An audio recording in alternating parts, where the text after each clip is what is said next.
God. No, it's not that hot. Just kidding. No, it is extraordinarily hot. But I did pay about $10,000 for them to CGI the sweat on my forehead. So enjoy it. No, I'm just kidding. I didn't pay anybody to CGI that. Why would you have to? Because it's free. It's that effing hot. Like it is. Generally, what I will do every year is I will look at the very first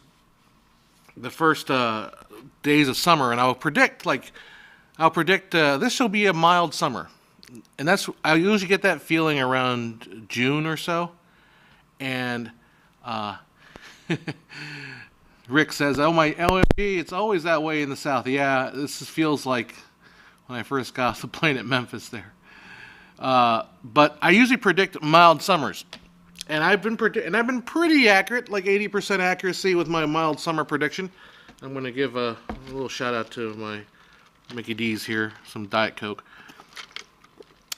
Cue the comment saying you shouldn't drink that. Yeah. So I've been predicting mild summers for a long time. So you know what? You got to pay the piper eventually. You can't have all these mild summers and then get hit with probably the hottest summer in at least 10 years as I remember it. I mean, I remember there were some pretty bad summers about 10 years ago as well. So it's cyclical. It'll happen, and I think next year will be cooler. And what's crazy is I just read the news saying, the weather report saying that there's a Hurricane K off the shores of Baja California. It's going to be making its way north, and it could just flood us all into oblivion. So it could literally be a NOAA situation where only the people building the big preppers, like NOAA, one of the big preppers, we could be flooded out here. So by Saturday, it should be flooding. So we'll go from hot to flood, and then hopefully, or maybe there'll be an earthquake while we're at it. I mean, might as well, right? You gotta like cover all your bases.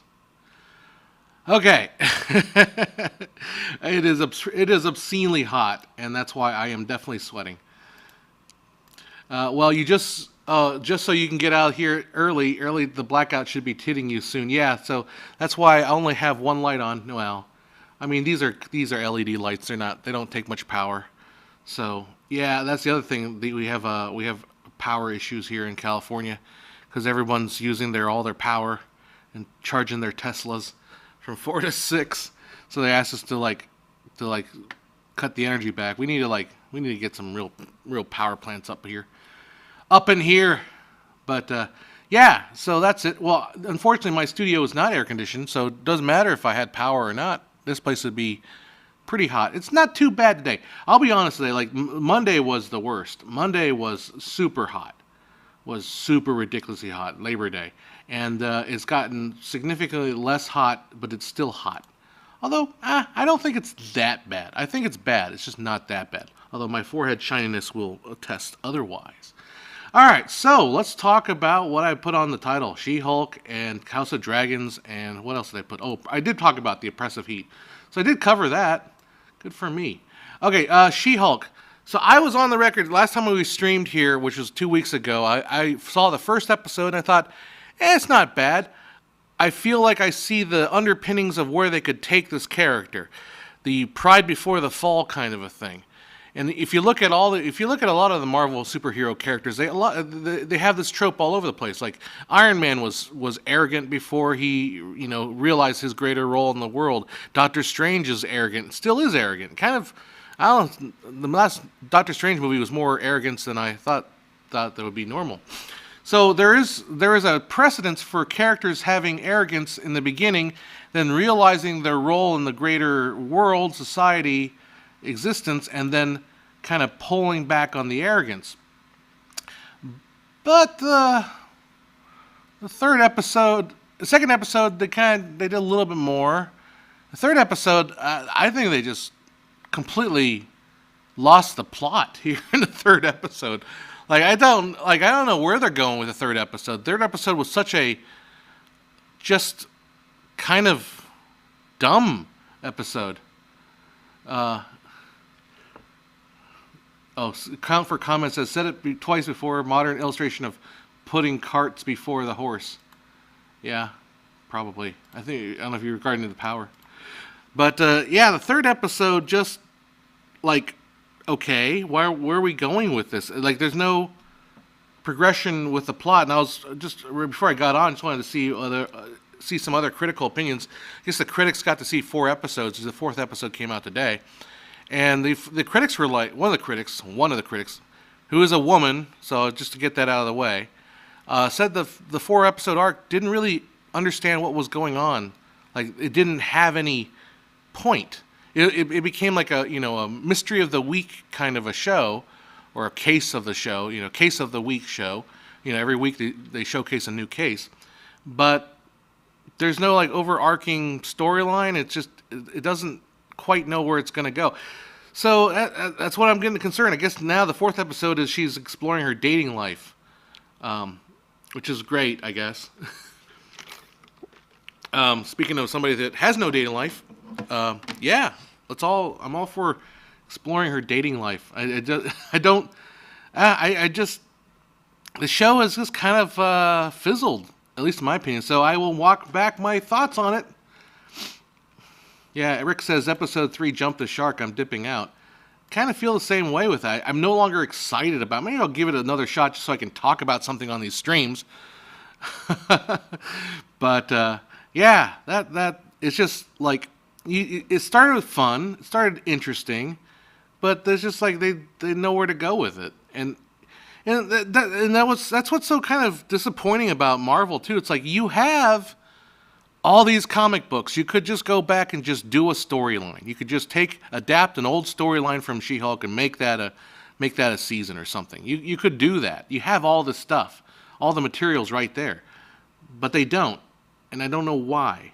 Like, I'm sure there's not a lot of people that are like just like, oh, I saw that, I already read that in a comic book, I don't want to watch it. Like, no, most people have not even read a She-Hulk comic book. She-Hulk's VFX were so bad. Yeah, I mean, I don't know. I agree. I mean, it didn't look like world class, but it's a TV show, so I was willing to accept, whatever they gave us. But another point I wanted to make. So I got this one comment thread in the first She-Hulk episode that I did, and where this guy just kind of like berates me for liking the first episode, and then he came back like, after episode 3, and it's going around the circles, this twerking ending scene where She-Hulk is twerking in the office with, I forget, the Megan Stallion, I guess is the name of the character, is the singer. I don't follow this stuff, so I can't tell one singer from another. But he was making a big point like, oh, that's the ruin of the show. I think that scene's fine. It's silly. It's dumb. Is it necessary? No, obviously. But it's a post-credit sequence, and those post-credit sequences are always supposed to be kind of silly and stupid. Or not, I mean, Marvel made them serious for some reason, But it was always like, Ferris Bueller, like, hey, why are you still here? Go home already, kind of a thing, They're kind of jokey little ending scenes. So I'm fine with what they did there. But what I'm pointing out is I feel like, again, there's a rise of people jumping on bandwagons to attack stuff without actually having to watch the material. Here we go. Mute says, are you serious? There are plenty to do with the current She-Hulk. There is plenty of opportunity to link She-Hulk and the Daredevil, She-Hulk, Hulk and She-Hulk, Space Adventures, more. Yeah, I'm not sure what you mean. Am I serious? She-Hulk and X-Men. Yeah, I'm saying there's plenty to do. I'm saying the show's not doing any of it. The show is just not going anywhere with it. Like, I feel like this show is just kind of just yeah, we must also talk about Lord of the Rings, Rings of Power. So I don't want to really watch that show because I'm not the biggest fan of Lord of the Rings. I mean, maybe I'll give it a chance. I'll give it a couple episodes to go on it. But yeah, you said we're only on episode 3. That's the thing, though. Like, I gave it a chance for episode 1 and 2 and 3. Man, we should be starting to develop like a little bit of a direction, and I just feel like the third episode was just so kind of meandering, pointless. It just didn't didn't have anything. I couldn't, like, everything felt bad about episode 3. Like, at this point, we should be heading in a direction, at least with these shows. You'd think that would go that way. But back to my point was, I worry that people get on bandwagons. Now, a lot of people, there's a lot of famous critics out there, and what they will start, I feel like they will start like hammering on a show, and then all of a sudden now everyone's got to be on that bandwagon, even if they don't interact with the material. So again, this example of the third episode, She-Hulk, where the clip of the twerking went around like crazy, as if the twerking was bad. Like, that's indicative of the entire show. It's an end credit sequence. It's kind of like pulling a joke out of context. So what I'm saying is, it's perfectly okay to watch reviewers and to listen to reviewers talk about a show or a property, like, especially these cultural lightning rods like She-Hulk or Lord of the Rings, Rings of Power. It's perfectly okay for people to look at the reviewer and say, hey, that show's not for me. I don't really care. I don't, I read in the review said it sucks, so I'm not going to watch it because I heard not good things about it. But then it seems like what people do is then they go on a crusade. So, and I'm not trying to okay, yeah, and this is played up too, in the other direction. The people go on these crusades, online crusades, like bashing stuff that they haven't even watched yet. And that's not cool. Like, I don't think that's like, at least watch it. Maybe you're influenced by the reviewers. You can have your take on the material, but at least engage with the stuff and look at it, before you go on these massive crusades. Anyhow, I mean, that's the flip side too. Is the people, they make the claim that there's a lot of the creators will make the claim that, hey, all these homophobic and sexist and racist, misogynists, all these people attacking us. Well, no, maybe the fact is the contents, they don't like it. That's also a possibility. Don't just attack the person just because they don't like the content. What I'm saying is also don't attack the content because you don't like whatever the message is, even though the message may not be a big part of the thing. Like, I was trying to think of earlier, I was thinking about it's the same. It would be the same as saying, well, let's go back and cancel all these old movies and programs and shows because they have that one thing in there that's racist or sexist or whatever, that's considered not acceptable, not PC by modern terms. Let's just get rid of all that old stuff. Well, it's the same thing in reverse. Now we're saying let's get rid of this show just because there might be a message in there, or like one character is particularly woke or whatever. So let's not fall into that game where we just basically can't see the forest for the trees kind of thing. Anyhow. So, Mindo says, another not the fan of Lord of the Rings, but the show is actually decent. The story is good. That's what I've heard, and I feel like the Rings of Power is going to be one of those that it's getting a whole lot of crap on. Again, I'm susceptible too. Again, I'm just not a Lord of the Rings fan. It's just not I don't live and die for hobbits and orcs and all that stuff. It's too for me, it's too fantasy without the bite. And I like fantasy with bite. I really like, that's why I like Game of Thrones. So the Game of Thrones Rings of Power. Game of Thrones, Rings of Power. Draconis. Yeah, that's going to work. No, so House of Dragons is a show that I feel consistently surprises me in how well it's made and how well it's actually the depth of the show. So if you've been following Lord of the Rings, I first turned it on thinking, it's another money grab. I'll just watch. I'll see if there's nothing else to watch. Let's just watch a little bit of this. And I got into it. The second episode was better, and the third episode was even better than that. So I'm 3 episodes into the not Rings of Power, House of Dragons. My brain is so fried right now. I'm 3 episodes into House of Dragons, and I think that show has got some serious legs. It's exploring part of the universe that I, didn't think about. The baby now is Aegon. So Aegon, the crazy ruler from the original Game of Thrones. So it's a way back prequel. And then people that are detractors will say, well, there's a lot of woke misogynist stuff in there. A little bit. I think focusing on that is like, again, missing the forest for the trees. I think there's a lot more in that show that's more interesting. And in the irony too, is there's also that show makes a really strong case for very strong father figures. In fact, I was seeing a meme like a lot of even though they call it the MCU, there's a lot of strong father figures in the MCU right now. So don't. I'm saying I guess more to the right wing viewers and right wing media. It's like, don't focus on try to explore the culture, take the stories as they are, rather than trying to boil everything down to political gotcha points. And again, that goes more for the right, but it does go for the left too. But the right's that's my criticism of the right. So it's just so you know, I can slay it both ways, man. Anyhow, so let's read some of your comments here, because my brain is fried up, and I am losing my ability to speak clearly by the second.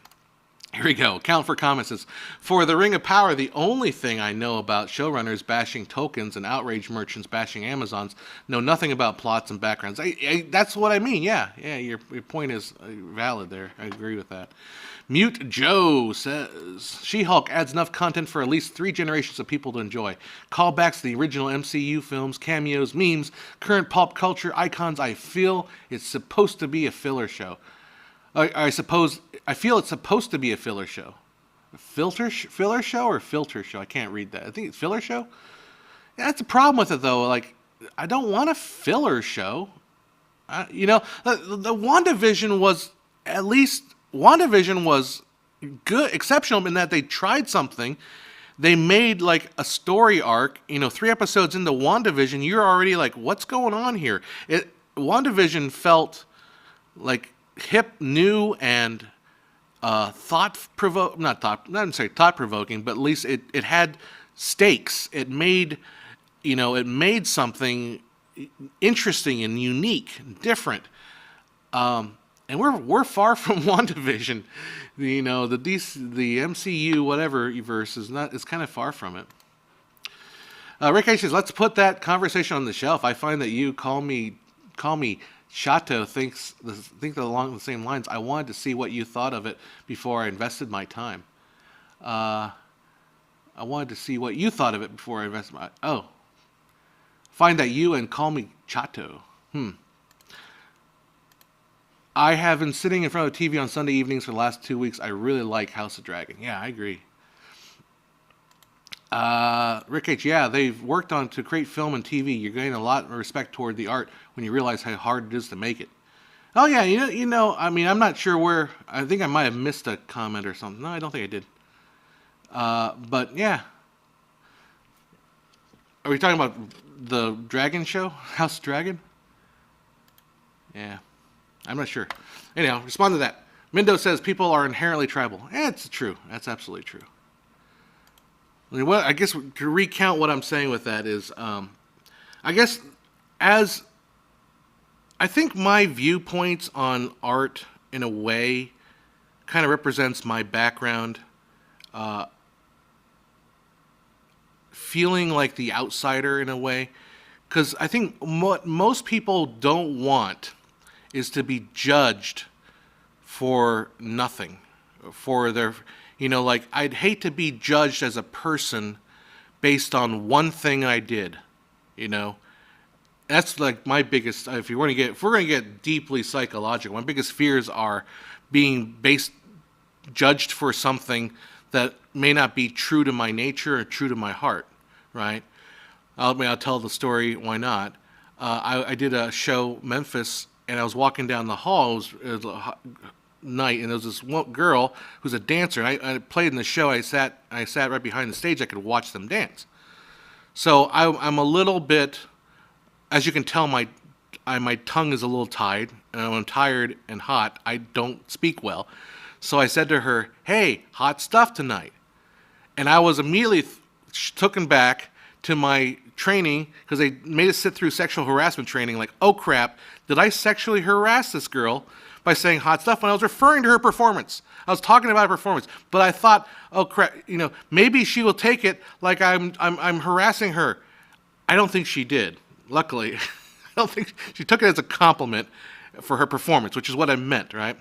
So what I'm saying is, I hate that people take things out of context, out of just judge things on just minor points without further investigating the storyline, if that makes sense.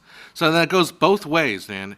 But it becomes like if people get on a bandwagon and start hating on a show because of its one particular shot of it, that's just as bad as canceling something just because it's got like historically problematic, for the lack of a better term, content. Let's put it that way. That's what I mean by that. I mean, don't be prejudiced. Just engage with stuff. Comments says, call me Chato is a Hollywood exec, so while he criticized Hollywood execs for making terrible product, making those products, even bad ones, is still hard and takes a lot of work. I didn't know who Call Me Chato was. So there you go. And again, that's also something that I try to put that out there as much as I can. Honestly, so one of the things I tried to do, and again, I'm not blaming people. It's just the reality of entertainment, mass media, Hollywood, and stuff like that is you have to chase popular things. Because I was watching it was a Critical Drinker video where he was at Tampa, and he was doing like a Comic-Con, a question and answer question. And the question was, if a movie studio takes that $200 million it makes to make something like The Eternals, which flopped and no one really liked, right?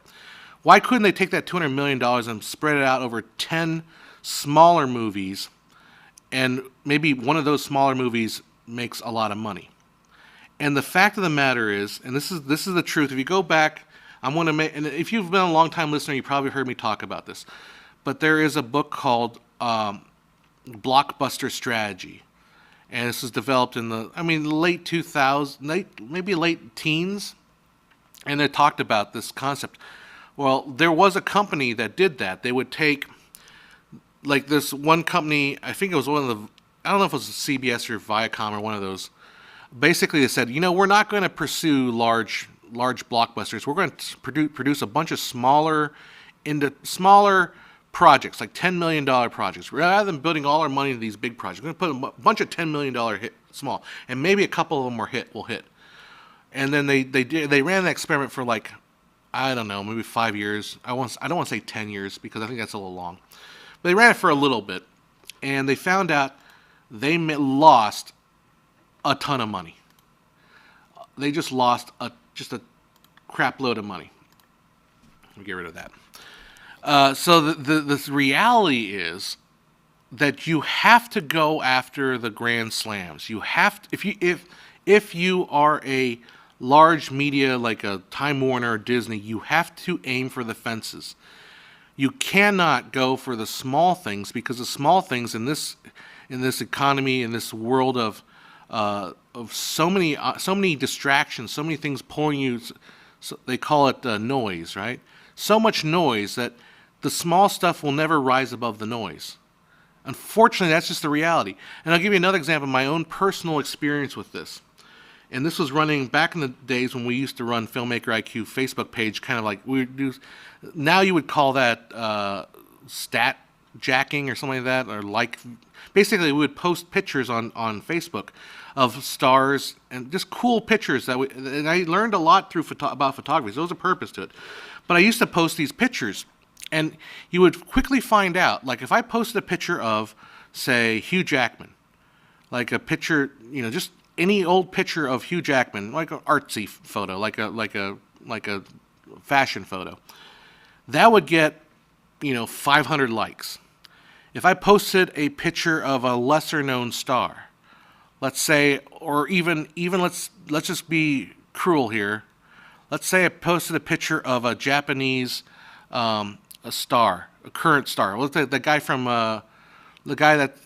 Takeshi Castle. Takeshi is his name. Yeah, I posted a picture of him.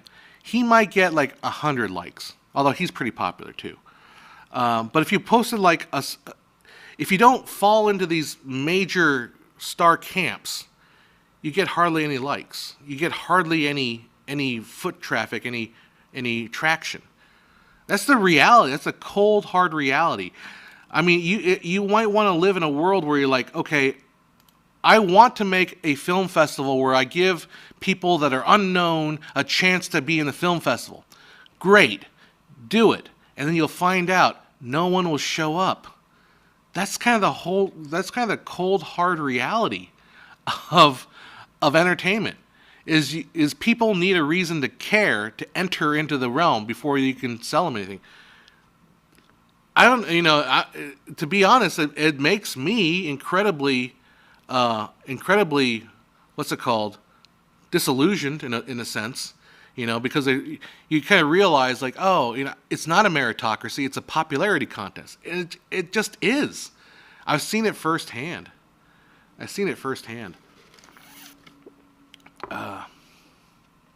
see. Let's just follow up your comments here.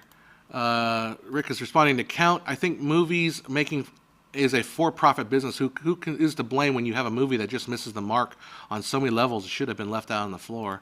And follow that up with, and if you can't recognize a failed movie, and maybe you aren't the artist you think you are, I'm an amateur auteur theorist, so someone needs to say, hey, this is crap.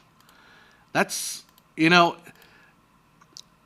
I think also part of it is the entertainment system is that, the good thing about entertainment is it's not brain surgery. If the movie bombs and is terrible, no one's gonna die. Okay, so if you have a bad movie, well, life, that goes on. It's not like people are dying because we made a bad movie or a bad video or a bad YouTube video or whatever. So that the reality of art is always, it's always a gamble. Everyone tries to do their best, and I believe that. I strongly believe that no one, and I've gotten pushback on this concept. No one goes out to make a bad movie.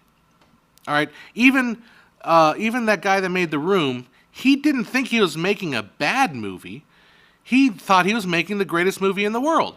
Ed Wood thinks he's making the greatest movie. Everyone thinks they're trying to make the best that they can. Like, no one actually says, I'm going to just, like, shut up, I'm trying to get fired here. So, like, that's the way I approach. Now, I think when you get down to, like, something like a sci-fi movie that's a really low budget or one of those asylum movies, they know what they're making is not art, or they're not high art. They're just going to have some fun and make a Sharknado movie. Okay, let's get together and, we're getting paid to make a movie. What's better than that? That's a great thing.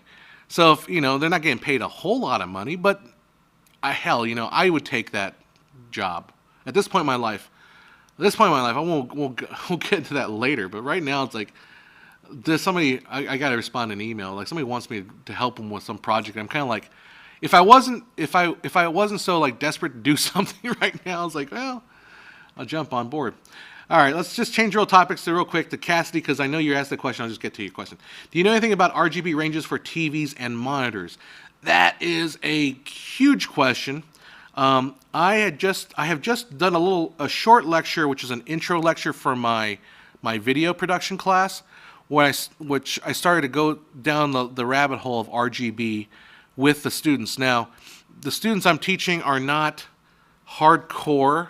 They're junior college students, so they're not like MIT graduates that are really interested in physics and stuff like that. So I have to like rein in what I can say. But I've been thinking about making a video about my thoughts about color, because I have some, I think, a little bit unique perspective on color, and it comes from the idea that the human cones are susceptible to certain ranges, and it's more of a linear approach to color from a physics standpoint rather than purely artistic. So you're talking about RGB ranges, and I have not dug into this, but if you want to deeply dig into it, look up like things like Rec 709, Rec 2020, and Rec 601, which is the original color standards, and how they derive those particular color ranges, right?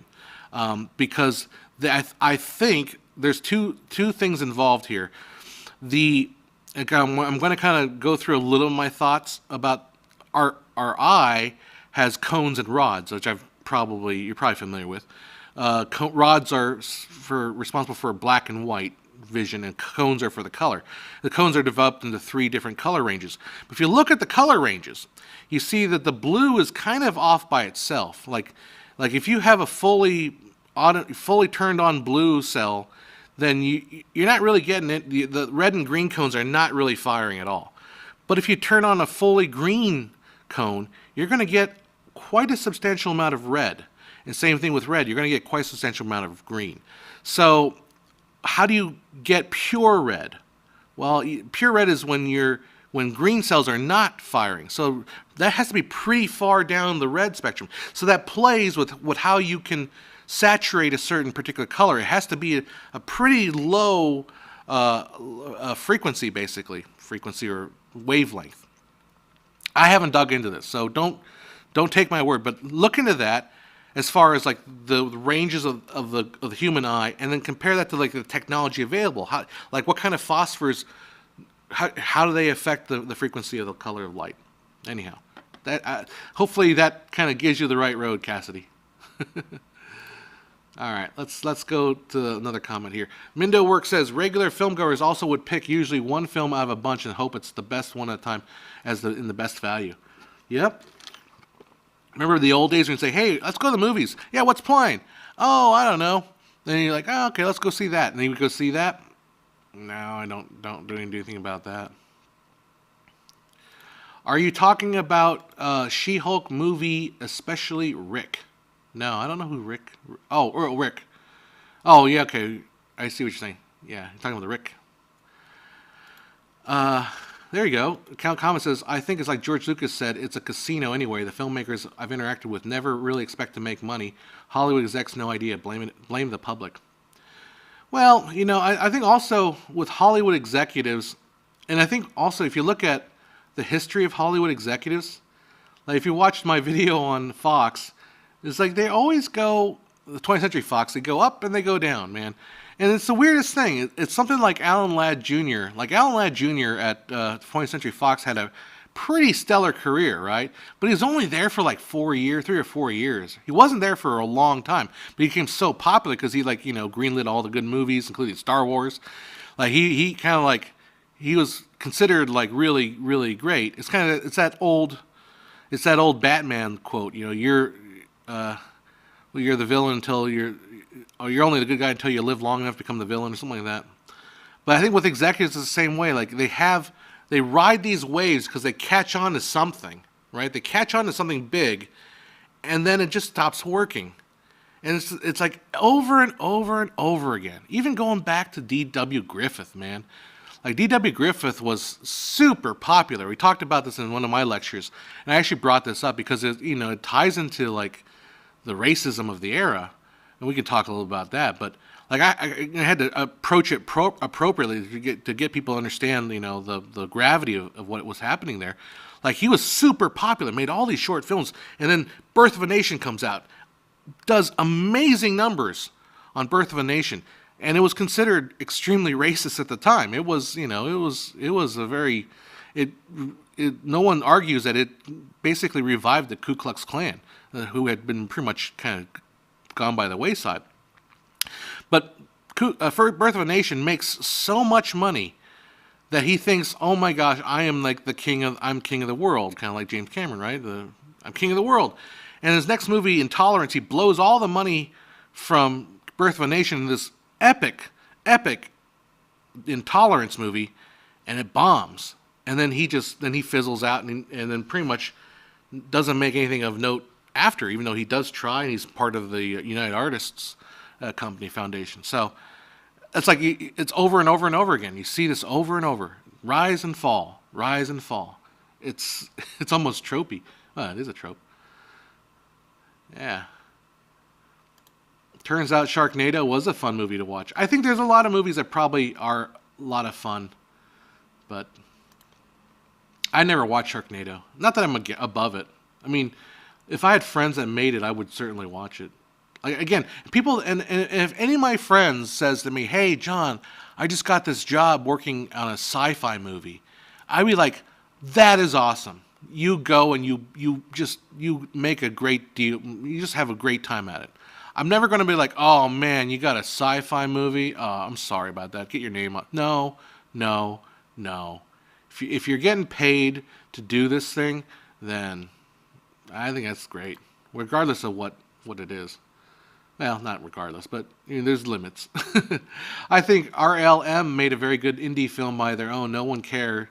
The ones they made with crowdsourced and hyped it up for Space Cop stinks. Oh yeah, I didn't ever watch Space Cop, but I think they will also very much tell you that Space Cop stinks. Again, that's the other thing. I guess what I have a problem with. I have no problem with something like Red Letter Media or Critical Drinker or any of these programs. They have their own opinion because they deal with the source material. And they can have the opinions. That's not the issue. I don't have any problem with that. And I like listening to their opinions. I have a problem with people that don't interact with the material, that only watch them, and then don't quite understand their argument, and then repeating their argument or cherry picking their argument, just as anybody does when they do, play a game of telephone. You'll notice everybody always changes the message after it gets released. That's what I worry. It's like, you got to engage with the stuff. But no, I like Red Letter Media a lot. I like the camaraderie that they have on the shows that they do. I like that they can put out material tonight, I'm so busy and frustrated and just oppressively busy. I said it in a text that I can't put out anything at all right now. I'm glad I'm on stream today. It's just like every day is just like a struggle for me. But that's also because it's blazing hot. One day when you're bored out of your mind, watch it. Yeah, the Sharknado. I imagine it might be fun. No, not She-Hulk. They have time to change direction. I'm talking about the slow failed movies in the last 8 years, starting with Ghostbusters. Oh yeah. The 2016 Ghostbusters. I put that out for my mom. My mom kind of liked it. It was just for the spectacle of it. But my mom doesn't understand English, so the spectacle was pretty decent. But yeah, I also wonder if a lot of that has to do with deadlines. Because if you have a movie studio, you're saying, okay, whoops, stop, hit the wrong button, go away, come back. This is what happens when you have to do the whole thing by yourself. Here, fade, come on. Oh, get rid of it. Bam, there it goes. Sorry about that. So studio will say, hey, all right, 2022, it's 2022. Let's make the calendar for next year. Okay, 2023, I want to have another Ghostbusters movie release on April 23rd. That's a great weekend to do it on. So we're going to release a Ghostbuster movie on it right there on that date. All right, so we got the property. Okay, so we got 2 years to make it. Let's say we're going to make it 2 years from now. It's going to release in 2 years. All right, anybody have any ideas? Anybody? Well, we spent a lot of money for this IP. We're going to release it in 2 years. Anybody have any ideas? And everyone's sitting there like, well, how about this? And then somebody pitches, okay, I like that idea. Let's go with that. Okay, so we go with that. And then they're like, all right. So they start writing it out, and it's not born from anything organic. It's not like, oh, I've got this great idea for a Ghostbusters movie. Let me make this. It's like, I have a deadline. I have to make this movie by this deadline. And let's just do this. Now, that's obviously an oversimplification. There's obviously people out there that have great passion over their Ghostbusters story, I'm sure. But I feel like deadlines also kind of ruin Hollywood in that they are stuck to a schedule. They can't just say, they can't really allow ideas to grow. They have to force them. And I think Disney Plus with MCU is probably even worse. Because Disney Plus is like, we've got all this stuff we need to have out. Let's just write it. Let's just do it all. Just do it. So, all right. Cassidy asked the difference between RGB full and limited. Now you're getting more technical stuff. So full RGB range. So basically, in older televisions, in an older television format, you don't really have the full range of color. Like your black level is not 0 IRE, it's 7.5 IRE, and there's something called super black, which is below blacker than black, right? That was the old system of televisions. So if you look at not a vector scope, but a waveform monitor, and you put a black screen, like you're supposed to calibrate at the 7.5 IRE, and then below that is the super black. That full range is what they call full range, right? And limited range is just that portion inside the waveform monitor, which is like between like 7.5 IRE and maybe 95. So they weren't allowed to go to the top. Now full range means we're utilizing all of it.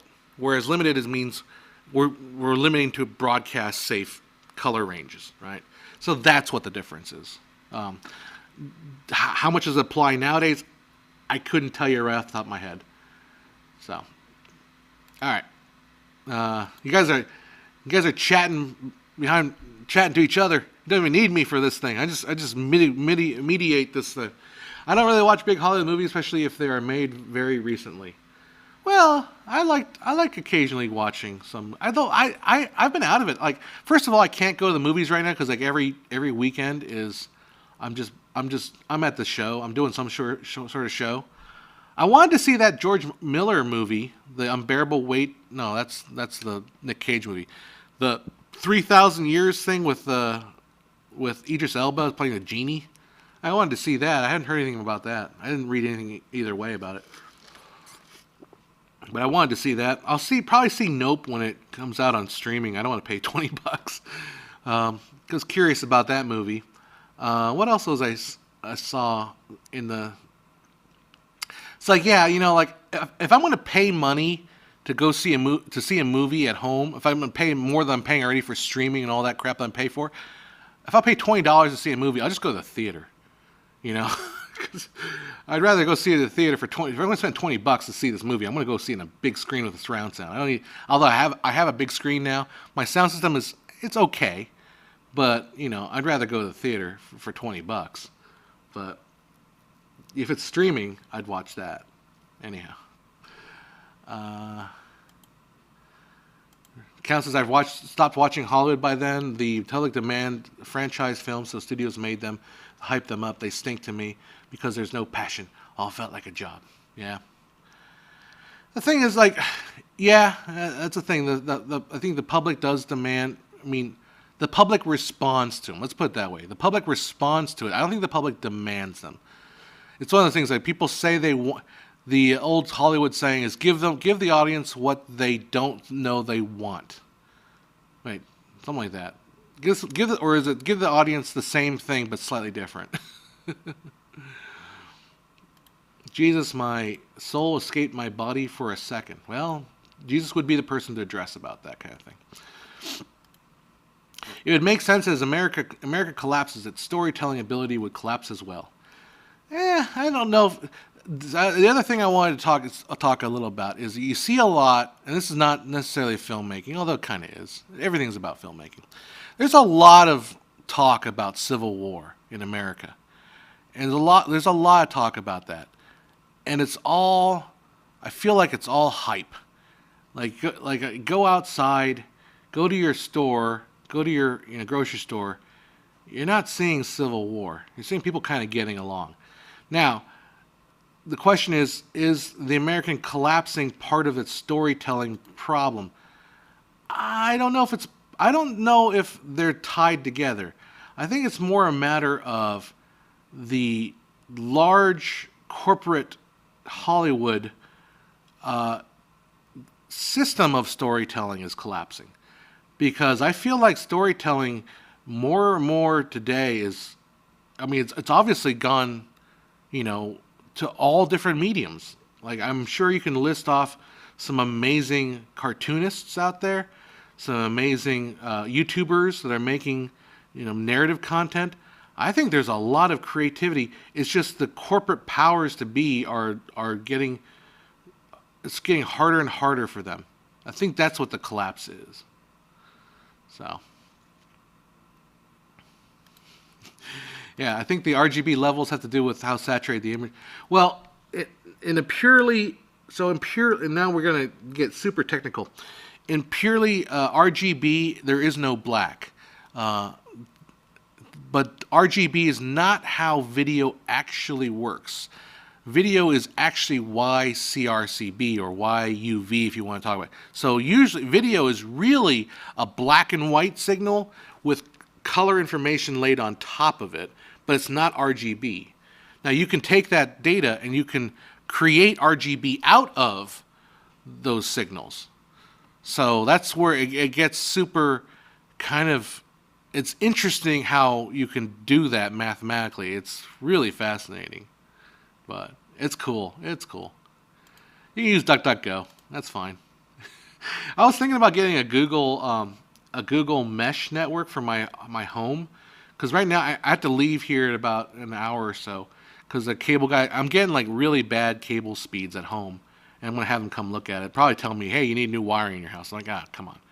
But anyhow, I was thinking about getting a Google Mesh thing, and I was all ready to do it, but it was like $200. I'm like, I don't want to spend $200 for something I don't barely use and then give Google all Google all my thing. Speaking of Google being busted, yeah, Google is broken. So I have Spectrum Internet. I Googled Spectrum Internet customer service, and I was like annoyed. I just picked the first phone number I saw. I clicked on that, and I swear to God, I think I called a spam number, because I called that number and immediately someone picked up. And I'm like, what? I've never called Spectrum Cable where I got a person immediately. That's not right. And then as the call went on longer and longer, the guy on the other line had a thick Indian accent, and unfortunately, and those of us in America, if we get a call from a guy with an Indian accent and they say sounds kind of scammy, it's a scam. And so he kept I would say something and he would wait like 3 seconds before responding, and it just annoyed me to no end. So I just hung up on him. And then I went to the actual Spectrum website, and I looked up their phone number and I called that, and guess what? I was put on hold. I was put on hold for like 10 minutes. And then I finally got someone on Spectrum, like an actual live person who didn't have an Indian accent, who's an American sounding accent. And then I got a call from this other number, and it said, I just clicked on it, and it said suspicious phone number, and it was that dude who had the Indian accent and a little scammy. I'm like, oh no, I'm talking to you guys right now. He's like, oh, okay. And he hung up on me without even saying well, thank you. Well, no, he just hung up on me. So, and then I was like, what the hell's going on here? And then 10 minutes later, I get another weird call from another number. So I don't know. When Google is giving me scam numbers, I don't know about that. Anyhow, I skipped all your comments. What are your thoughts on the rise of? Yeah, I love the rise, especially in pizza dough. I don't know. I think you missed to finish writing your comment. Let's see. Yeah, account for comment, but the outrage merchants generate a lot of YouTube videos that Google can monetize. Let's go back to what Count was saying here. I'm mediating your comments. I know it's a shield to deflect the blame, the worsening the quality, but the idiots that really believe it are really what annoy me were the outrage merchants that pop up. I guess that's the thing. It is. I think what you're both are saying is the outrage merchants, and I think outrage is definitely. Outrage machine is definitely, you have to be very careful with it. The thing is, there are things in this world that you need to be a little bit concerned about. You need to keep your eye on. But the news obviously has monetized it to the extent where everything is, I know Fox News used to do it all the time, and then everyone else is copying it. But you come from a commercial break, dun dun dun, breaking news, and it's oh, the president today had some ice cream. It was chocolate flavored. Breaking news. It's just so over the top. It's like they figured out that exact little like trigger, like a Pavlovian dog thing. It just, Pavlov just make you, put you on alert, and then get you to sell you some gold, basically. No, it's like, and that is not one side or the other. That's everybody, including myself. When I tell you things like, I did a video a long time ago about like how this one group says they want to get rid of the odd numbers and frame rates. They want to go from 23.976 to 24 straight.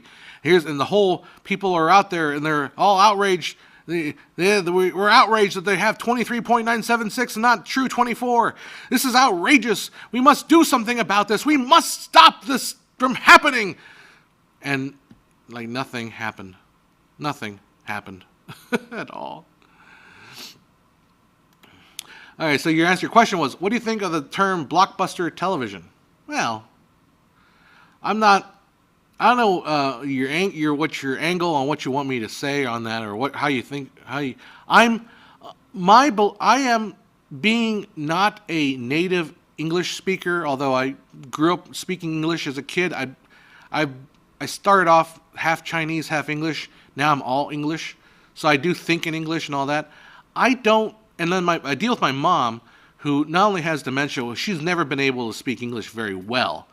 So I never get worried about terms. So when I hear blockbuster television, I just hear that they took a movie term, blockbuster, and they just applied it to television. That's all it means. It's just what it is. So like blockbuster television would just be like an expensive TV show. That gets a lot of ratings, that people a lot like to watch. Like Game of Thrones is definitely blockbuster television, something like that. Whereas something like a smaller show like Severance on Apple, which I haven't really watched yet, and those are not blockbusters because they're not that expensive, and they're expensive, but they're not super, super high ratings, but they're still, they make their money, but whatever. Yeah, like Rick says, I think Amazon considered the Ring of Power to be blockbuster TV. Yeah, of course. Yeah, I think that. Well, yeah, for the price that they paid for it, I definitely think it's blockbuster. You're washing young brains against 48 FPS and 32-bit float. I sure am. I'm doing the best I can. You know what? I was worried that when I was going to teach because I just started teaching. If you don't know, if I ever mentioned it enough. I was worried that I would be sitting there like defending 24 frames a second to the students. And my policy in the class is like, I'm telling you, you want to make it look like a movie, you make 24. You want to look like something like a video, you can pick these 30 or 60. And in this class, you can pick whatever those three you want. You can't pick like 48. I'm not going to accept that. You can take 24, 23.976, 29.97, and 60. Or 59.96, you can pick any of those and make your video. That's all on you. And I was expecting someone maybe to like give me some pushback and they jive like, I don't want to shoot 24. Nope, none of that. They just believe what I tell them because it's not YouTube. Real life is not YouTube. YouTube, I say something about microwaves, and I get taken, years later, I get comments saying, you dummy, there were no microwaves. It's like, yes, there were. Man. Yeah, Rick, you got a great point there. The hate merchants will say anything to get clicks and likes. I have to watch something before I share my thoughts on it. Yeah, I agree. And and then as a person who's interested in philosophy, I'm also cognizant of like, all right, I heard it's a good movie, and then I will go into the movie thinking it's good. I'm predisposed to thinking it's good. If I heard it's a bad movie, I'll go into a movie predisposed thinking it's bad, and I'm always on the tick to try to like put the blinders on those things too, and I'm not good at that. I don't think anybody is good at that. I think we're all going to be predisposed to liking something. And I'm the same way with like something like House of Cards. Okay, so back when House of Cards first came out, the reason why I liked that show so much was because of the interior decorating. I I loved watching House of Cards because the sets looked so good.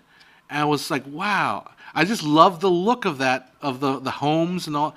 Like that kind of stuff can get me into a movie. Like, I don't know if the guy, you guys probably had the same kind of experience, right? Like, there's a movie that, what's the name of that movie that, it's the guy that made the Ghostbusters, what's his name? 2016 movie. His name is, the name of the director, not Ivan Reitman. Who is it? Come on, my Google skills are failing me now. Don't fail me. Google chat will probably come up with the name before. Paul Feig. All right, so Paul Feig made the movie he made after Ghostbusters, which was called. Chat will probably get it before I find it. Which is called. Where are you? Come on, not producer. Hide that. Director. A Simple Favor. All right, A Simple Favor. I love that movie. I mean, I take it back. I didn't love it. I really, really liked the movie. I really, really thoroughly enjoyed that movie, but mainly because I liked everything. I liked the production value. I liked watching these people that were obviously good-looking people in a nice-looking environment having these little issues. I just enjoyed watching it, not for any other reason than I just kind of liked existing in that universe that they're in, So a lot of times, like, I would just like a movie because of its setting, because of its kind of approach. Like, there's a show called Upload, I think, yeah. It's a Greg Daniels show. I just like that show because I also like it because of the feel of the show. Not necessarily for any other reason than maybe the plot maybe not so great about, but sometimes the feel is just that thing, Yeah, Mindo says House of Cards has a whole prestige vibe. Also, music was top notch. An idea why some films after digital release keep changing aspect ratios from scene to scene. I don't know why they do. I think that's kind of like, I think it's kind of sloppy when they keep changing the aspect ratio. I don't like it, and Nolan gets a pass for it. I find that it was excruciating, distracting, and I'm gonna get rid of the McDonald's logo so you don't think I'm shilling. No, the like that Dunkirk movie. I watched it in 65 millimeter IMAX, and I found that constant aspect ratio just annoying, honestly. I get why they did it, but like it was so going from that IMAX 4:3 down to like a 2.39 for some of the shots. It's like it felt off. It felt off. Okay, I don't mean to miss your comments. So if you do see me commenting or responding, go ahead and feel free to repeat. But I'm going to go back a couple here. It's hard. Gary says it's hard to recommend movies that were much better than you expected, since you might be setting expectations too high. Yeah, that's another problem too. House of Cards, the British one, is better than Netflix. But the British one doesn't have those beautiful, beautiful southern-looking homes, man. That's part of the reason why I liked the House of Cards so much. It was because of the architecture. Let's see. All right, question on cameras. Outer Limits asks. Encodes when gamma instead of linear encoding is applied to fit more shadow info in a number of digits. When gamma instead of linear encoding is applied to fit more shadow info into the number of available bits, does the camera encode the light info from the sensor linearly or only then apply the gamma? You're asking a question that that's going to be specific to every single camera manufacturer. So I have no insight into whether it gets encoded here or there. It ultimately depends on the camera itself and the way the designers work. I think the sensor is going to give you linear data no matter what. So somewhere in there you're going to apply a gamma curve to shove more information into a limited space. Like I know the Canon has the 12-bit uncompressed 12-bit raw with like 16 bits of dynamic range. How you fit 16 bits of dynamic range into 12? You have to apply some sort of gamma curve or something to counteract, the number of bits. So whether you do that, whether the linear data is stored or not, or whether it's just converted immediately and then stored, is completely up to the camera. Completely. So, and I wouldn't know. How they do it because I'm not an engineer. I'm going to let them tell me how they do it. Account says, I despise the ROP marketing, haven't seen the show, and could not care for it. I love the extended Lord of the Rings, bored with the Hobbits, and could not have HG view. Man, I remember when the Hobbit movie was just coming out, and Filmmaker IQ was a blog back then, and we used to do a lot on the Hobbit because they released so much stuff about the Hobbit, so much behind the scenes stuff was coming out of the Hobbit. So, but I'll never forget, and I was like, this has got to be the best job in the world if you could actually do it. Peter Jackson doing a video on scoring the Hobbit, and it was literally him sitting in a big leather couch in a beautiful studio. That's his day. He'd come in and just sit on the couch and just listen to music. He wouldn't actually do any work. Well, it is work, right? He's sitting there making decisions, right? And sure, he's making decisions that could affect millions of people, not millions, thousands of people. He's making decisions, so it is kind of a form of work, but it's a form of work I would surely love to do. Just sit on a couch, listen to people work, and then giving your opinion on how their work could be better. Yeah, that was good. Would WandaVision be considered blockbuster TV? I don't think WandaVision... Again, words are clusters of understanding and meaning. So it's not like saying, is this considered blockbuster in a sense, I don't think it was super expensive. I wouldn't consider it a blockbuster. I would consider it just kind of a TV show. I wouldn't even consider Mandalorian necessarily blockbuster. I just feel like they were entries into a normal fare. Blockbuster is when you just go all out and just spend a ton of money. I think Game of Thrones is a more example of a blockbuster. Something that's really, really expensive and epic. But then again, that's just the gray cloud of terminology, right? We get in this trouble too with defining genres. Okay, what is Casablanca a film noir? And a lot of people would say, hell no, it's not a film noir. And I would probably side with them. But if you asked the average citizen on the street, they would probably say, yeah, Casablanca is a film noir. Even though it's not none of the cadences of noir except for maybe the lighting. The lighting is the only thing about it that makes it film noir. But the storyline isn't film noir. It was a picture, it wasn't a B picture. So there's nothing about it that makes it film noir. But, and what I'm saying is that the average person on the street whose opinion is that Casablanca is a film noir isn't necessarily incorrect. It may be not as well informed, but it's not necessarily incorrect. It exists as this kind of this nebulous bubble of meaning, what this word means, what this genre means, right? So, anyhow, probably way explaining it. Any thoughts on indie family dramas using 2.39:1? I'm fine with it. Although I do find that does feel a little too broad for indie family dramas. I mean, look, people can do whatever they want. If that's what works for them. I also find that 16:9 feels too boring sometimes too.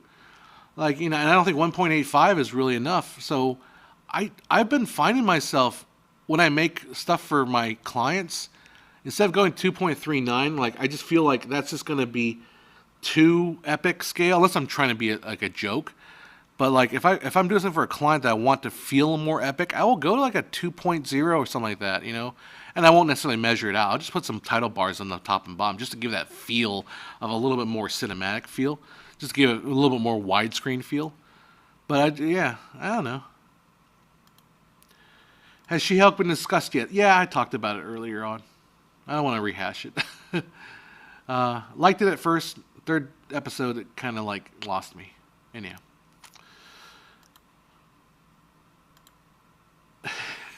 He said, and I'm paraphrasing, She-Hulk is the finest story ever told.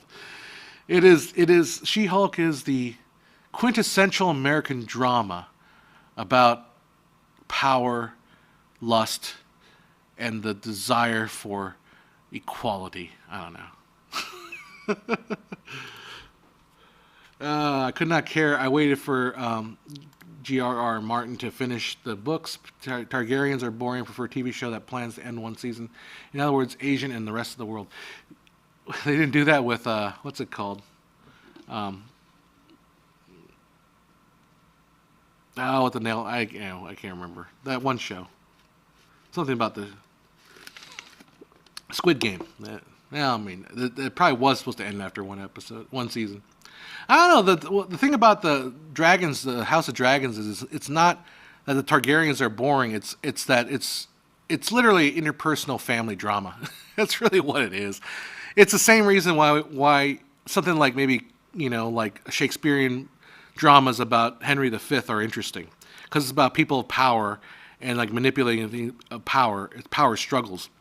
It's not necessarily that I like watching dragons and all that, and that's not so interesting to me.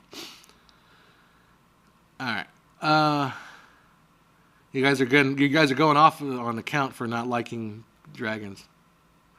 Have I watched The Act of Killing? No, I haven't. I don't even know what that is. I've been watching Attack on Titan. I really like Attack on Titan. I'm not a big anime guy, so it takes. I started with Cowboy Bebop. That's why I've got Valentine back there, Faye Valentine, and I started watching Attack on Titan. Like I couldn't get into the first episode for a while, but I finally sat down there. I want to finish this first episode, and then basically after that, I devoured 2 seasons already. I really like Attack on Titan. Although Attack on Titan, if you've seen this show, it's basically about these. It's a group of people. It's a lot of world building. These group of people that are they have these walls that keep out these big giant Titan monsters. And the funny thing about the monsters is they're all naked, but they all have like weird, creepy smiles on their face. They're running around like smiling and like hey. So it's a weird combination. The monsters are creepy and scary in a way, but they're also not creepy and scary in a way, and that's kind of brilliant in how they did the design on that. But anyhow, the one kind of like argument against, not argument, but the criticism I have of the show, which is kind of a half criticism, is that the acting is a little bit over the top all the time, and I could use maybe a little bit less. Maybe some of the line reads could be a little less like over the top, dramatic. But then again, it is a show about teenagers, and I can imagine these teenagers being like, "Oh man, I've got to trust my teammates, or else people will die." Like every line is delivered that way. It could be like, "I've got to make the ham sandwiches before the cheese turns bad. It's the last thing I need to do, but I can't take it anymore." And he blows up and whatever. That's probably just the style. That's just like a fun criticism. It's not a real criticism. It's a fun one. Anyhow. Sorry, I just had to get that off my chest. Hey, you know what I was thinking about The Simpsons? So account brings up The Simpsons, a greatest American TV show. The Wire is what politics and media should be. Breaking Bad is a masterpiece. I was thinking about today, because I have the cable guy company coming. Remember that episode of Simpsons where the Homer steals cable? I'll bet you, well, anybody under the age of 25 probably doesn't know what that means today. Mindo says, I manage a team of engineers, IT engineers, and the whole sitting there making decisions spiel wore off and imposter syndrome kicked in real fast. I'm not saying it's a bad thing. I'm not saying that job can't exist. It's just like, man, that's a great job to just sit there on a couch and tell people what to do. And like, I like that. That's good. And he's literally just sitting there on the couch. Like and at that point, Peter Jackson was kind of back to being fat Peter Jackson. Because during The Hobbit, he got really thin. And he got kind of fat afterward. I mean, I'm not throwing bricks at a glass house here. I mean, I know my body weight needs to be significantly reduced. But it ain't happening right now in this heat. That's for sure. Anyhow. Hopefully the weather cools down since there's supposed to be rain making its way to SoCal. Yep, I know. Hopefully the rain doesn't put out all those white. Yeah, that'd be good. I have a rehearsal on Saturday, and it's in an amphitheater. I don't know what's going to happen to us. I think we're covered under the rain, so we might be okay. But I don't know. See what happens. The Waltons, but with dragons. That's a good point. Well, it's kind of like more like Dallas with with dragons. I mean, my dad used to watch Dallas. My mom who doesn't understand English very well, she knows what Dallas is. Like, oh yeah, Dallas. I watch Dallas. As a kid, my mom's Chinese, my dad's American, and I think in Taiwan we got all TV shows like quite significantly after they aired. So like my childhood, at least my mom would watch Dallas and Three's Company. Those are the two shows that we got in Taiwan that like were really, really cool. Cassidy says, after watching the TV stuff like 60i, 60p refresh rates, now I see details I didn't notice before, like Wanda makes the hex. Yeah, the WandaVision actually did a pretty good job with that. You know what's interesting is that movie, the one, I Want to Be Your Neighbor, I think is the name of that movie. The one with Fred Rogers. Tom Hanks plays Fred Rogers. And then they recreated the look of the original Fred Rogers show. And I could have swore, I was like, wow, this looks really like video. Like did they jack the frame rate on that? And no, it was the shutter speed. It was 24 frames a second. If you watch that movie, watch Want to Be Your Neighbor, or whatever the name of the thing is, you'll see a dramatic shift because they actually used the equipment that Fred Rogers used on this set. So, and it was shooting that 360 frame rate. Oh yeah, no, not you. Whatever reason, watching anime makes you weird. I'm not an anime head, like crazy about anime, but I watch the anime that's the best of the anime, right? See, I think I might have talked about this a long time ago. I was born in Taiwan, and when I came to the States, I was always the Asian kid in the American class. And then when I was in Taiwan, I was the American kid in the Asian class. So I never fit in quite right. But when I was in the States, I kind of wanted to get rid of my Asianness. I wanted to be Americanized. So when all my friends were like, I want to watch anime. Like, I don't want to watch anime. Like, that stuff's, I got plenty of anime when I was a kid in Taiwan, and that's stupid. So I never watched anime. I never got into anime. I just watched the stuff that's like the stuff that peaks above, because I kind of gotten more back into animation. And there's some great animation in anime. It really is. Oh, when Wanda does the thing with a CRT TV? Yeah. All right. There you go. Good question. Technical questions. Let's bring it back to technologies. I had a question regarding DOF. Focus length negligibility affects DOF. But the near and far distances sharpness. No, hold on. Focal length negligibly affects DF. That's not true. Focal length significantly affects the depth of field. But the near and far distances of sharpness equalizes with increasing focal length due to no. Let's go back and kind of watch my deep focus video. So basically, the higher the focal length, the shallower the depth of field. All right. So and remember, there is no such thing as there's no near and far distances of sharpness. What that means is there's only one point where things are sharp. The near and far distances are basically what's become acceptably blurry. That's really what it means. It's called the circle of confusion.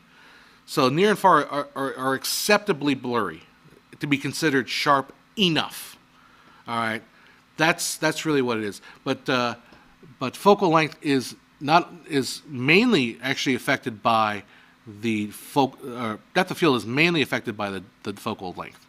That's prominently. That's particularly why smaller cameras, smaller sensor cameras, have what's considered to be a deeper depth of field because they're using wider lenses. So if you have like a big monster camera, it's like 8x10 photo camera, or 4x5 photo camera, where the sensor is like this big, or the film plate's this big, they use very long lenses so you can get super, super shallow depth of field, even if you're like portrait distance away. So like this camera right now, this angle of view right here that you're seeing me on, if I use a big sensor, it'd be shooting like 135 millimeter. Right now, I think it's like set to like 24 millimeter. So definitely, focal length is mainly the source of depth of field. Anyhow, that's that one. How do I feel about China and Taiwan? I don't like China. I've never liked China because I was born in Taiwan. I was being catfished, I think, on one of the dating sites on Facebook, and some girl I was talking to was telling me, like, I think China and I think Taiwan should reunite with China. And I'm like, why? Like, China is a totalitarian government. Why would you want Taiwan to be? She's like, oh yeah, no, I agree. China is totally a totalitarian government. Like the things they did, even stuff like that one square. I forget. I can't remember the images in my head. You know what I'm talking about. Oh yeah, Taiwan's China's but I'm for reunification. Like, why? Why would you want to reunify? Why can't you just leave things the way they are? Taiwan's being separate and China pretends that they want to. Honestly, though, I think what's going to happen with Taiwan and China, I don't think China is going to move militarily because they don't have to. I think what the old saying is that China can just sit on their butts China has always been considered like, oh, we'll play the long game. We'll play a 200-year game. So 200 years from now, maybe Taiwan will have enough fold back into China. That is a possibility, in 200 years' time. But I don't think they necessarily need to shed blood over it because I don't see any advantage for it. It would make them look bad. I mean, look at Russia and Ukraine. Like, Russia's the bad guy. China bullies Taiwan. China's going to be the bad guy.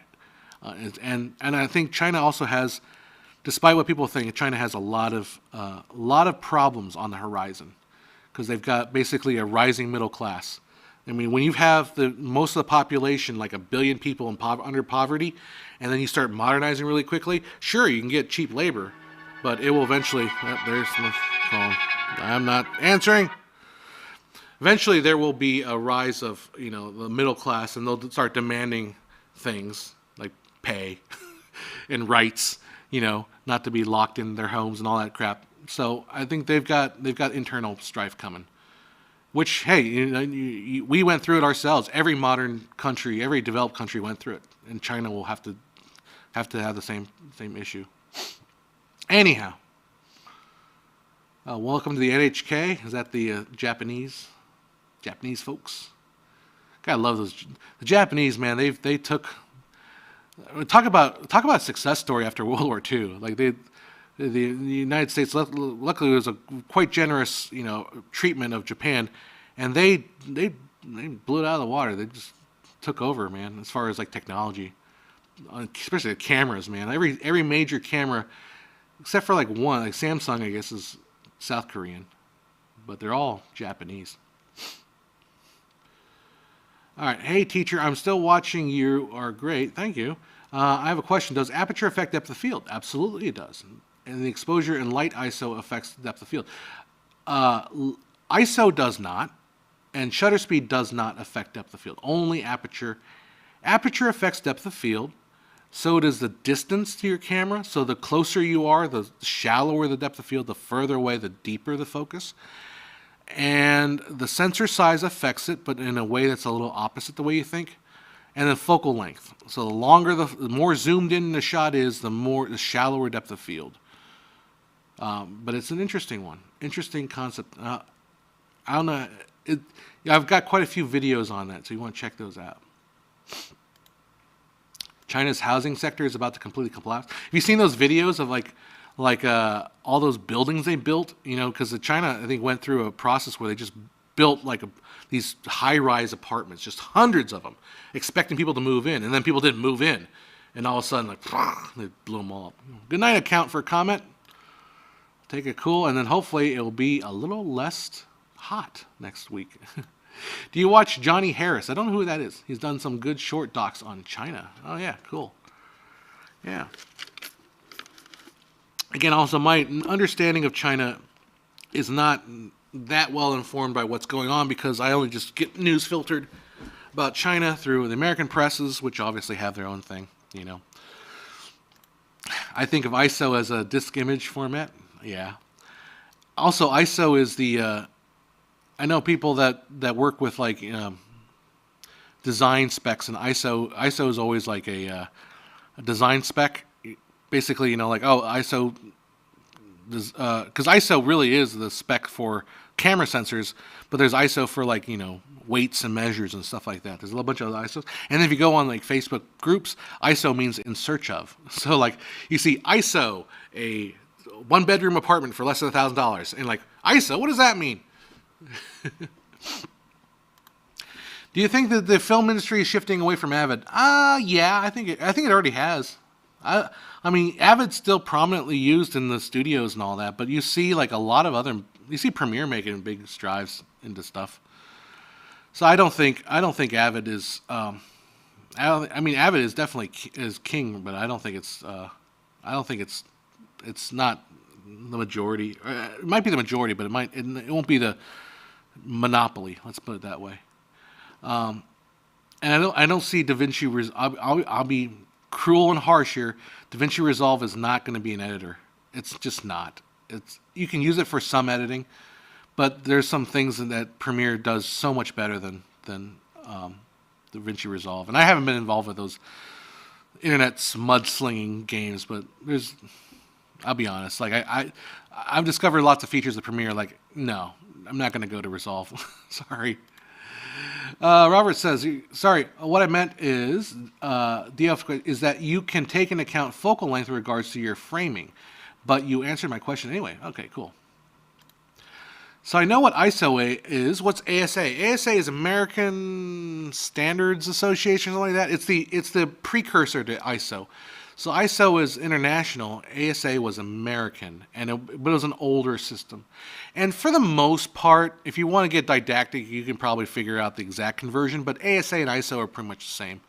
Like you say, if you see ASA 50, it probably relates closely to ISO 50. It may not be precisely, but somewhere in there. That's what I meant. Okay. Over $20 billion has left Russia each day since the war in Ukraine started. Over $1 trillion has left Russia, and if it continues, Russia will soon be bankrupt. I hope so. I mean, I feel like it's silly to kind of hate on Russia all the time, but Putin's not a good guy. I mean, I don't know. Where's all this money going? That's the question I'm kind of wondering about. You know, like, as a person that does work for government here and there, it's like I appreciate the fact that, hey, you know, you just got like $30 million to work on homeless projects. And part of that $30 million may be going to me, and I make like $2,000 making a little video about a homeless camp, you know, or homeless shelter, that kind of thing. So money goes somewhere. But where's this money going? Who's taking the money? That's what I'm always missing. Do I miss going to Blockbuster? No, not really. I honestly hated the video rental store. I hate going there because I never knew like what to get at the video store. I would always go to the video store like, I don't know what I want to watch. It's the same damn thing I have with Netflix now. I sit there, I don't know what I want to watch. I don't want to watch that. I just go to the movie store and just like sit there. I don't know what I want to watch. Oh, and I'll think, oh, you know what I want to watch? I want to watch The Thin Man. I heard great things about that movie. It's on the AFI movie. I'll go look up The Thin Man. Oh, don't have it. All right. Oh, what am I going to watch? I want to watch that Kurosawa movie. Seven Samurai. Do you have that? No, don't have that. That's like freaking hated the theater. Team Resolve, says Quanta Power. I'm not gonna say Resolve is not bad. I'm just saying you ain't convincing me to leave Premiere for Resolve. I only wanted to find out why my TV left leaflet from 2012 and the official report listed 1080i. Now I know why. Now I'm like, now what? I know. Now what? Do you make 23 frame rate video, or is it Mandela effect?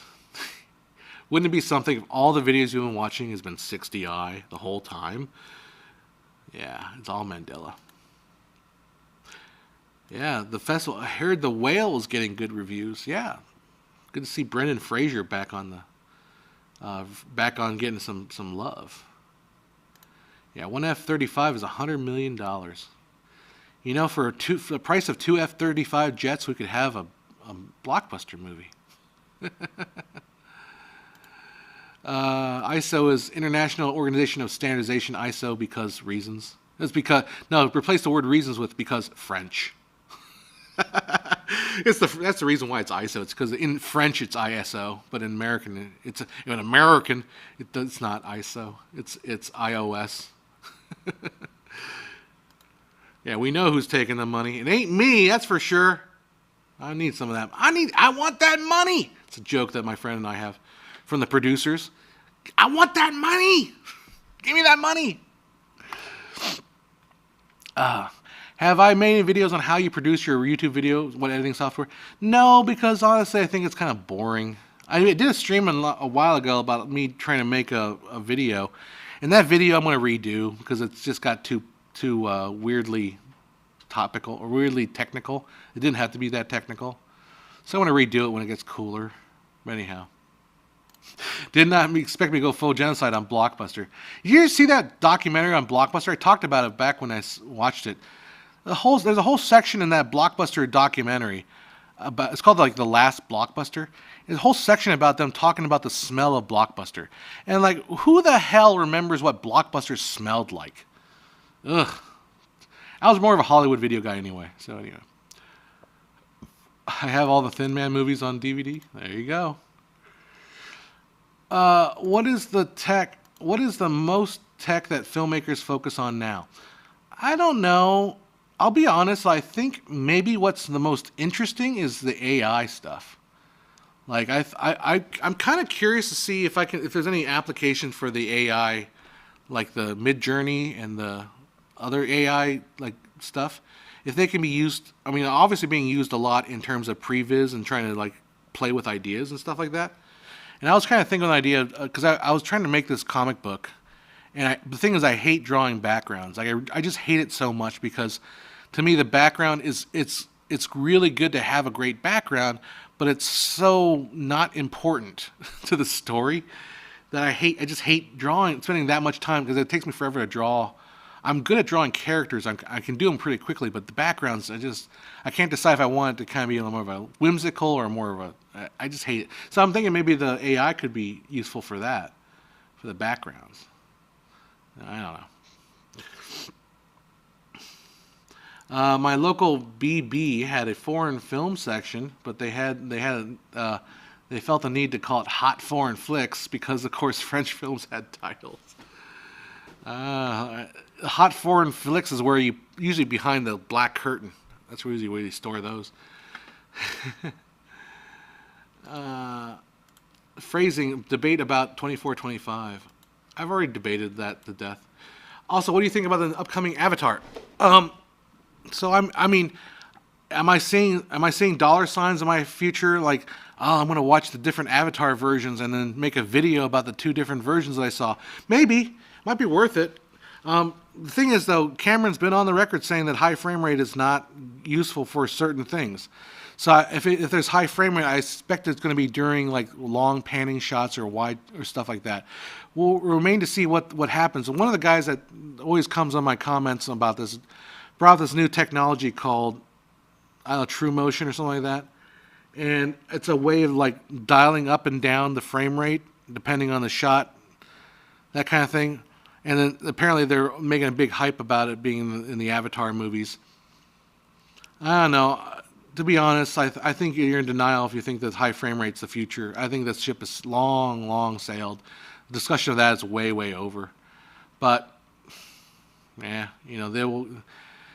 That's the thing that's, like, one of my, the moments when I realized how bad the media was reading the coverage on stuff like The Hobbit and then reading the coverage on stuff like, like Gemini Man and all that stuff, and saying like, oh, frame rate's the future. It's like, no, you have absolutely no idea what you're talking about. And if they have no idea what they're talking about, something as superfluous as frame rate, what the hell do they know about anything else in this world? That's just my opinion. One thing no interesting is you play a video game for North America and Europe, the sound and music would be out of sync since the 50 hertz cycle. Not quite, because Europeans actually have, I think they have a lot of 60 cycle televisions or monitors nowadays. I think most of the monitors in Europe now are 60. They're actually not 50. Televisions are 50, but not the monitors. So, and then you really wouldn't notice a sync issue, I don't think. Not with video games, at least. Whereas video games, I mean, how hard the sync is not necessarily the frame rate. Do you have a blazer jacket with a corduroy material on the elbows? It's what was it when Homer Simpson like made he made a leather jacket with corduroy elbow pads. He's like, damn, I ruined 2 jackets doing that. I gotta learn how to use Blender though. That's one thing. With Blender, you could have 3D backgrounds, 2D drawings using the green grease pencil. Yeah, I know. I would like to learn how to use Blender. Blender is not kind to my age-riddled brain. My brain does not handle Blender very. I just need to sit down with it for like. Basically, I need to sit with it for 3 weeks and just go through a course on it. And then I'll be comfortable. But I just don't have the time right now to do it. So the filmmaking is becoming easier with AI, but from my view, it will still need more. Yeah, I mean, I think it's more like AI might be able to do certain things that you find repetitively boring. Like, I think AI is getting better. Well, we're getting better and better at rotoscoping. That's definitely a place where AI could probably learn, We'll find out. Blockbuster, you mean Blockbuster? They sell movies that are better, much better. Anyone who watched the Amanda Show on Nickelodeon will get that joke. I didn't watch the Amanda Show, sorry. Do you have a favorite film genre? I like comedies. Believe it or not, I like good romantic comedies. Like not chick flicks, but like good romantic comedies. That's usually my favorite. My favorite kind of film is basically like an old Woody Allen film, or even something like 500 Days of Summer. I really enjoyed something like that. I love that kind of stuff. Did you guys saw Cuties on Netflix? So beautiful, clown cry, blah blah blah. All right, cool. I think we were getting outraged about Cuties back a couple years ago. I think you're a little late to the party. Not that Cuties is a weird one. I mean, I get the outrage over it, but also part of it's like, well, I don't know. Yeah, it's kind of creepy. It just is.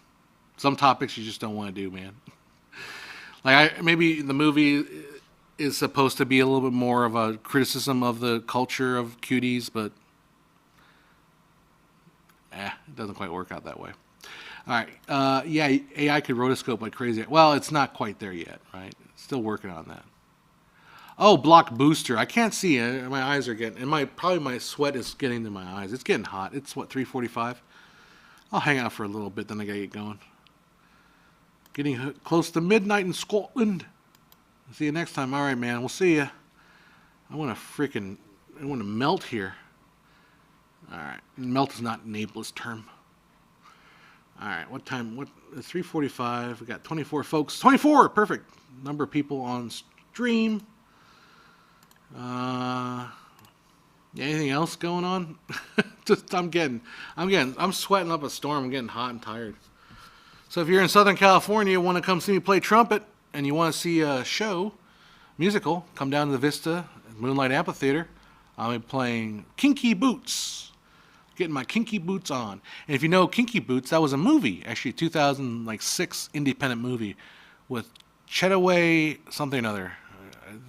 Chetaway Endafor, something like that. It's hard. I have a hard time pronouncing his name, but yeah, they made a movie. It's Cyndi Lauper and Harvey Fierstein. Harvey Fierstein wrote the book. Cyndi Lauper wrote the music. It's pretty fun. I haven't seen it. I won't be able to see it because I'm in the pit, but it's fun. I don't know why films are in series becoming ridiculously over time. I don't know if the directors stopped thinking of or what. I don't know. What do you mean by that? Talking about being expensive? I need bags of ice on my forehead. Yeah, tell me about it. I need to get out of this freaking heat, dude. Oh my man. Get ready for the rolling blackout. It's going to be hot. Well, we're coming out of the heat wave, so in a couple days it'll actually start raining. And some people might say it might start flooding. So we're going to get Sodom and Gomorrah times, man. It's going to come down. Yeah, I heard AC is a thing. Not in this studio, it isn't. Not if unless I want to spend $10,000. Maybe more at this point. Hey, how you doing? Iverson, the crazy Dane. How you doing, man? Welcome to the hot Southern California. Well, you're in Southern California. You know how hot it is. Wait till it cools down here. Tony, that's right. I was trying to remember him. Tony Iverson. The Dane, the crazy Dane. What's 1440p? 1440p is the halfway point between 1080 and 2160. And it's used a lot in gaming. So it's basically if you don't have a full UHD monitor, which UHD monitors are kind of overkill, honestly, especially for a laptop. If you have a laptop like a 15-inch screen and it's UHD, it's too much resolution. It's kind of ridiculous. It's just things are too small. So 1440 is sort of the in between, and the P is sort of a leftover. There's such confusion over the word P. P means progressive in the old terms, but nowadays everyone just thinks P means pixels. So it should just be 1440, but the way it is, there's no such thing as 1440i. So, watching an Indian film called Brahmastra on AMC IMAX 3D this weekend. Sweet. Cool. Yeah. And we can talk about it again. I saw the Critical Drinker saw the RRR movie, and he was really praising it. I'll be honest, I wasn't crazy about that movie. I mean, I appreciate parts of it, but I wasn't a big fan. I mean, it's okay. It's good. It's good. It's brilliant in short doses. It's absolutely brilliant. But I think the whole thing is just too much. There's a good YouTube channel with the late Soviet films and some post-Soviet Russian films. Cool. I don't know if you checked it out too. Like there's also not all of them, but like most of D.W. Griffith's early short films are available online, and they're in high quality too. Like you can literally watch most of his early shorts, and they're really kind of cool to check out. There's no such thing as 720i. That is correct. There is no such thing as 720i. Yeah, there's only 480i and 1080i, and I don't believe there's a UHDi standard. I don't think there's a 2160i. I would say 95% sure there isn't. There might have been, but I don't think there is. I watched Stalker on there. Okay. Another one called Cruel Romance. Hey, Jonah, ta-da! Anyhow. Yeah, check out some of those old D.W. Griffith films. I was showing those in class. I showed because I didn't want to show all of them, but it's 14 minutes. They're one-reelers, but the train robbery one isn't D.W. Griffith. That's Edwin S. Porter. That's earlier. Watch. There's one that's called. I just discovered this recently. It's called Murder or Marauders on Pig Alley or something like that. Something Pig Alley, and it's considered one of the first gangster films. And what's remarkable about it came out in 1908. And what's remarkable about it is most of those early Edison films and even the early D.W. Griffith films, everything takes place almost exclusively as a full body shot. Everything the camera was way in the back, and you saw the entire scene. And the action would take place like a play.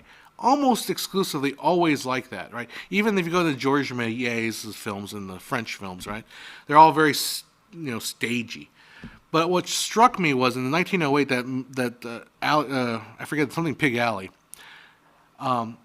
There's a shot in there where one of the guys starts walking toward the camera, and it struck me because he ended up being a close-up, and the camera rack focuses on his close-up as he walks toward the camera, and it's just whoa, 1908, and he was experimenting with close-ups.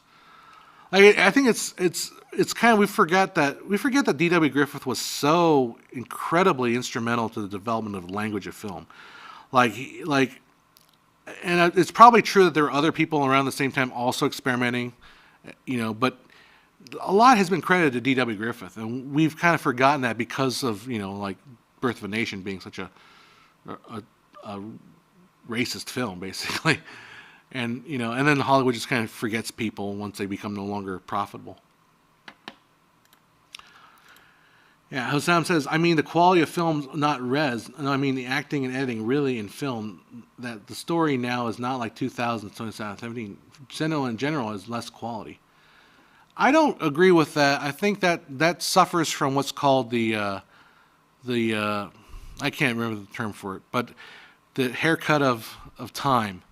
Basically, if you were alive in 2000, I don't know if you were alive in 2000, like, or of age in 2000. There's a lot of crappy films in 2002. Like, I mean, there were a lot being made. Like, if you were in 2000, you'd say, well, the general state of film today is just trash. I'd actually say the general state of film today is better than it was in 2000. Like, you're just surrounded by, you're just in the middle of it. Like, you haven't had the curator of time to remove all the bad movies and all the bad stuff. If you go back and watch some of those B movies, man, the stuff that you've never even heard of, and you're like, this is boring. This is boring stuff. Yeah, they did get rid of the D.W. Griffith Prize, and they even got rid of the one place got rid of the Lillian Gish like Plaza or something, as if Birth of a Nation was the only movie Lillian Gish ever made. She made tons of movies. Why would they get rid of that? I mean, D.W. Griffith, I don't know. Look, I think it's a mistake to erase history. Birth of a Nation, I liked I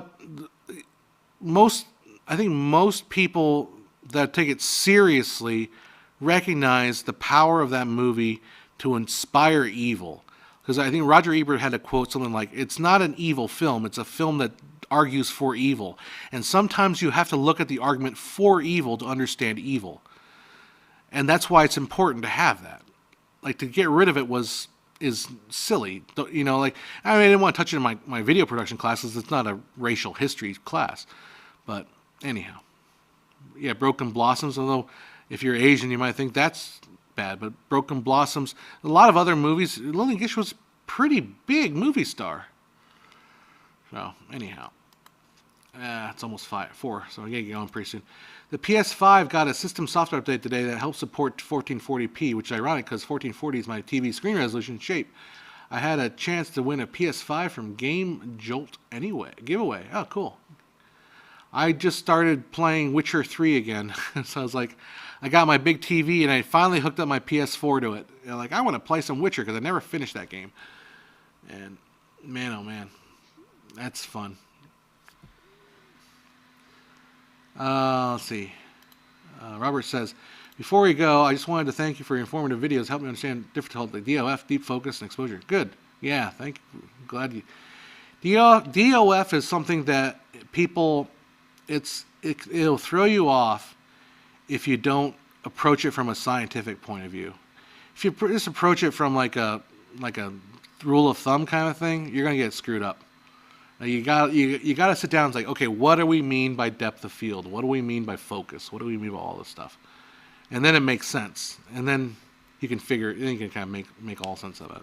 Anyhow, I'm tired. Oh, it's 4 o'clock. My desk is just drenched with sweat. Yeah. Broken Blossom or Yellow Man and the Girl. Yeah, well, I mean, I think the next big reckoning is going to be realizing that the Asian cultures also get crapped on a lot more than we're not willing to acknowledge. But the thing I've always thought, at least with the Asian culture, is like, well, you may like crap on us, but we're just going to do our thing. Anyhow, I'm not even in yet. Look at an ad, but I love She-Hulk. Cool. Oh, you can roll back to the top and talk about She-Hulk. It's too damn hot for me to recover it. Why so few Japanese movies get released here? I mean, the quality of Japanese films is top notch. We have CGV theaters releasing only Korean movies. Why not exclusively J movie theater? I think it's partly economic. I think I was talking about this earlier. How basically a movie theater only exists based on how much audience draw they can make.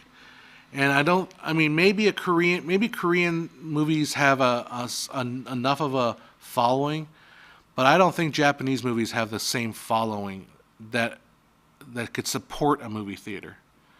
You know, I mean, streaming service, sure, but not a movie theater. So that's why Japanese movies, because remember, movie theaters, you gotta remember this. I think we talked earlier in the stream. Movie theaters, movie production, movie distribution is not a meritocracy. It's a popularity contest. So just because a movie is great doesn't mean it actually makes money. And you want movies that make money, or else you don't stay in the business of showing movies anymore. So, what's the best way to watch an ARC Todd AO film? Probably in a theater with the projection. There's really, I mean, yeah, you could watch it with a modern day streaming, but 30 frames a second. Anyhow, I didn't take the chance to try and win a PS4 from Game Jolt giveaway. I'm not saying I would have won, but I didn't even try. Oops. Yeah. That's interesting, Fun Sky. I'm melting. I'm seriously melting. Any last comments before we close the shop and I go sit in the air conditioning room for a few minutes before I have to go home and see my cable guy? Anything else we get here? Last minute things. All right. Well, yeah. Right. So I'll just tell you about my life. I'm getting ready to do the last show of the season of the Moonlight. So that's Kinky Boots. We're rehearsing this week. We're done rehearsals until Saturday. Then Saturday through Sunday, it's all every night. My class. I am teaching a class at MSJC. I try to do a little bit for Filmmaker IQ. Unfortunately, this is really the limit of what I can do, is stream right now. Although, I mean, I have ideas, but I just got to find time to do. I've got my other business that does video production, and that's starting to gear up for a lot of stuff, and I'm getting worried that I got to break time doing that. And also taking care of my mom, who's basically unable to walk without assistance, so I have to help her get up and out of chairs and change her diaper and all that stuff. So that's my life. That's what I do, basically, and it's like rinse and repeat, rinse and repeat. It's so hard.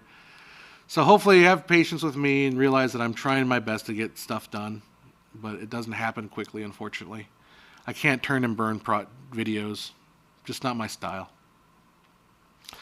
Did I watch Resident Evil on Netflix? No, I didn't. Thank you for making the video on stuff like 60i. Well, thank you very much for watching it. Appreciate that. Japanese media corporations are insular and hated for some reasons. Yeah, perhaps that could be. I thought you went to bed, account.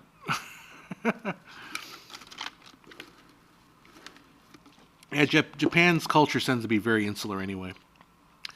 But I mean, that's not that. I don't think that's not saying something that they wouldn't say. They're very close. You know, Japan's always been kind of a closed culture. They don't really want other, you know. But he's got a point. Korea, on the other hand, embraced them head on. So on that note, I'm going to go try to deheat up, or just try to cool down. My God, I didn't start. First time I looked at myself on camera. Whoo-wee. Yep, I'm drenched. All right, guys. Well, hang out. We'll try to get together again next week. Again, next week my rehearsal schedules goes crazy, but yeah. So thanks for hanging out with me, Filmmaker IQ. Check out all those old videos. Give me thumbs and likes or whatever. Yeah, dude, share them, something like that. And we'll see you guys later. Okay. All right. Take care. Stay out of the sun and don't drown in the upcoming flood. Talk to you later. Bye bye.